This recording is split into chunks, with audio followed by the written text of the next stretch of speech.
आज हम थॉमस एक्विनाश के बारे में अध्ययन करेंगे। एक विचारक थे मैक्सी। उन्होंने थॉमस एक्विनाश को मध्य युग का अरस्तु कहा था। आप जानते हो, अरस्तु पहले विचारक थे जिन्होंने अपने राजनीतिक चिंतन को क्रमबद्ध तथा वैज्ञानिक बनाया था,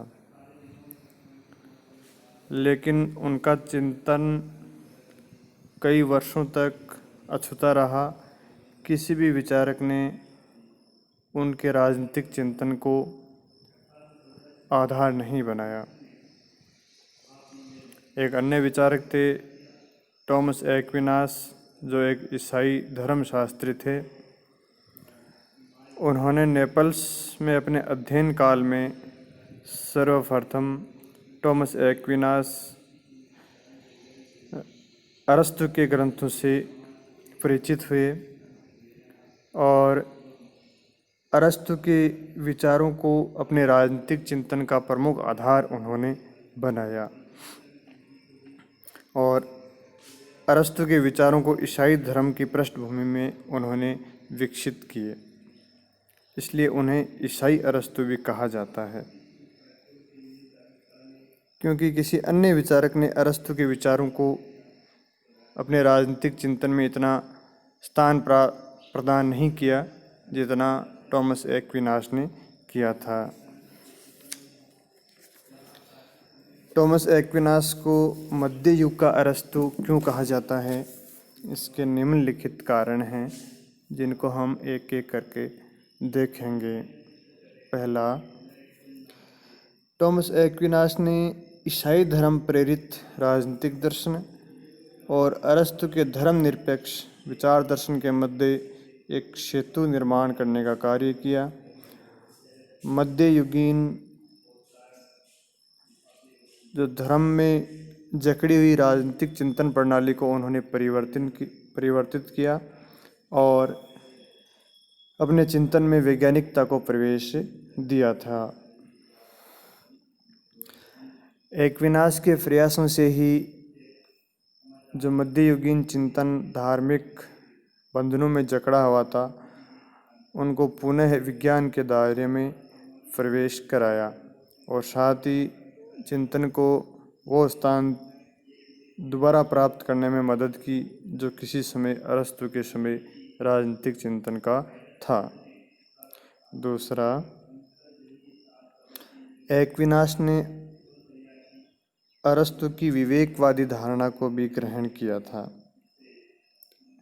इस धारणा के अनुसार मानव विवेक के आधार पर प्रकट ज्ञान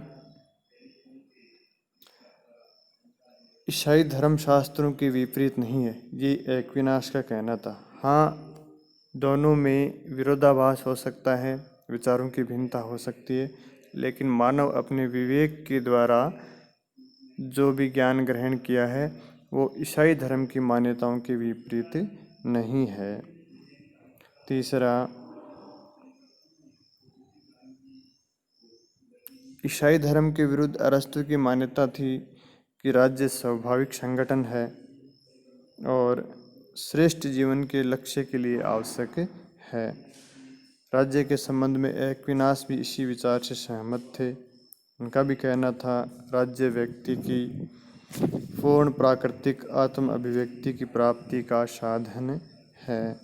अतः राज्य के द्वारा निर्मित कानूनों का प्रत्येक व्यक्ति को पालन करना चाहिए। ये उनके नैतिक कर्तव्य के अंतर्गत आता है, क्योंकि इस कर्तव्य का पालन करके व्यक्ति आध्यात्मिक उन्नति को प्राप्त कर सकता है। चौथा, अरस्तु की भांति एक्विनास भी राजतंत्रीय प्रणाली को सर्वश्रेष्ठ मानते थे। तो इन सभी विचारों से एक्विनास प्रभावित थे, जो कभी न कभी अरस्तु के द्वारा प्रतिपादित किए थे। अरस्तु के द्वारा प्रतिपादित विचारों के आधार पर ही उनके परिप्रेक्ष्य में ही ईसाई धर्म को शामिल करते हुए अरस्तु एक्विनास ने अपने विचारों को पूर्णता प्रदान की थी। हालांकि एक्विनास अरस्तु के विचारों से पूर्ण सहमत नहीं हैं, लेकिन फिर भी अपने चिंतन में उन्होंने अरस्तु के विचारों को महत्वपूर्ण स्थान दिया था। हालांकि कुछ विचारक कहते हैं कि इसका क्या औचित्य है अरस्तु एक्विनास को मध्ययुगीन अरस्तु कहने का। तो दोनों में क्या क्या भिन्नताएं थी, कहाँ कहाँ विचारों में मतभेद था, वो अपन एक एक करके अब देखते हैं। पहला, अरस्तु बुद्धिवादी विचारक थे। वे बुद्धि को ज्ञान का साधन मानते थे। टॉमस एक्विनास भी अरस्तु की इस बात को स्वीकार करते हैं, लेकिन उनका कहना है कि कुछ सत्य ऐसे भी होते हैं जो बुद्धि से परे हैं, जिनको बुद्धि के द्वारा नहीं जाना जा सकता। उन सत्यों को केवल श्रद्धा एवं ईश्वरीय कृपा से ही हम प्राप्त कर सकते हैं। तो यहाँ दोनों के विचारों में हमें भिन्नता देखने को मिलती है। अरस्तु केवल बुद्धि को सर्वोच्च स्थान देते हैं, जबकि एक्विनास बुद्धि के साथ साथ श्रद्धा और ईश्वरीय कृपा की भी बात करते हैं। दूसरा, एक्विनास अरस्तु के मानव समाज से संबंधित विचारों को स्वीकार करते हैं। वे मानते हैं कि मानव समाज की रचना सभी व्यक्तियों के हित के लिए ही हुई है।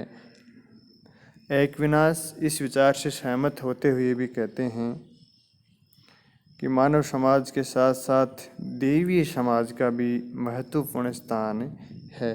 तो यहाँ भी हमें दोनों के विचारों में थोड़ी भिन्नता देखने को मिलती है। तीसरा, अरस्तु मानव जीवन का प्रमुख लक्ष्य लौकिक सुखों की प्राप्ति को मानते हैं, जबकि एक्विनास लौकिक सुख के साथ साथ पारलौकिक सुख को भी मानव जीवन का प्रमुख लक्ष्य मानते हैं। चौथा, अरस्तु का कहना है कि कानून विवेक का परिणाम होता है।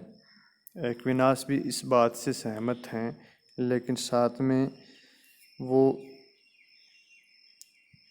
कानून में ईश्वर द्वारा दिए जाने वाले शाश्वत और दैवीय कानूनों को भी सम्मिलित कर लेते हैं। यहाँ अरस्तु केवल विवेक के द्वारा बनाए गए कानून को विवेक का परिणाम बताते हैं, जबकि एक्विनास शाश्वत और दैवीय कानूनों को भी कानून में शामिल करते हैं। पांचवा, अरस्तु के अनुसार प्रकृति की प्रत्येक वस्तु आंतरिक प्रेरणा के द्वारा पूर्णता प्राप्त करने की कोशिश करती है, और प्रकृति का अंग होने के नाते मनुष्य अपनी बुद्धि की सहायता से पूर्णता को प्राप्त करने का प्रयत्न करता है। टॉमस एक्विनास का यहाँ कहना है कि मनुष्य का सर्वोच्च भाग आत्मा होती है, न कि बुद्धि। तो यहाँ दोनों विचारकों में हमें भिन्नता देखने को मिलती है। छठवां, टॉमस एक्विनास अरस्तु के इस विचार से सहमत हैं कि राज्य की उत्पत्ति स्वाभाविक रूप से हुई है और राज्य का उद्देश्य नागरिकों को शुभ जीवन की प्राप्ति में सहायक है, पर शुभ जीवन इस प्रकार का होना चाहिए टॉमस एक्विनास के अनुसार कि जिससे मोक्ष की प्राप्ति हो सके, और इसके लिए टॉमस ने चर्च को अनावश्यक बताया है। तो इस प्रकार हम देखते हैं कि टॉमस एक्विनास के विचारों का प्रमुख आधार अरस्तु के विचार ही हैं, लेकिन पूर्ण रूप से एक्विनास के विचार केवल अरस्तु के विचारों पर ही आधारित नहीं हैं। दोनों के विचारों में मत भिन्नता भी पाई जाती है। एक्विनास ने हालांकि अरस्तु के विचारों को ईसाई धर्म के परिप्रेक्ष्य में प्रस्तुत जरूर किया है, लेकिन दोनों के विचारों में कहीं न कहीं अपने को भिन्नता भी देखने को मिलती है। तो संक्षेप में हम कह सकते हैं कि अरस्तु के सिद्धांतों को टॉमस एक्विनास ने साधन के रूप में ग्रहण किया है, साधे के रूप में नहीं।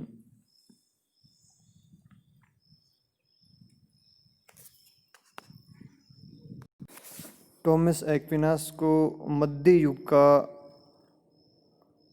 महत्वपूर्ण विचारक माना जाता है, क्योंकि उन्होंने राजनीति के क्षेत्र में अरस्तु के विचारों का पुनर्जीवन किया। अरस्तु और संत अगस्टाइन के विचारों का सम्मिश्रण किया, उनमें समन्वय किया, और साथ ही उन्होंने यूनानी, रोम और मध्यकालीन विचारों का भी मिश्रण किया था। तो इस प्रकार हम कह सकते हैं कि थॉमस एक्विनास समन्वयवादी विचारधारा के प्रमुख विचारक हुए हैं। उन्होंने बौद्धिक क्षेत्र में यूनानी बुद्धिवाद और ईसाई श्रद्धा का समन्वय किया था। तो उनके इस समन्वय से एक नए राजनीति विज्ञान का जन्म हुआ है।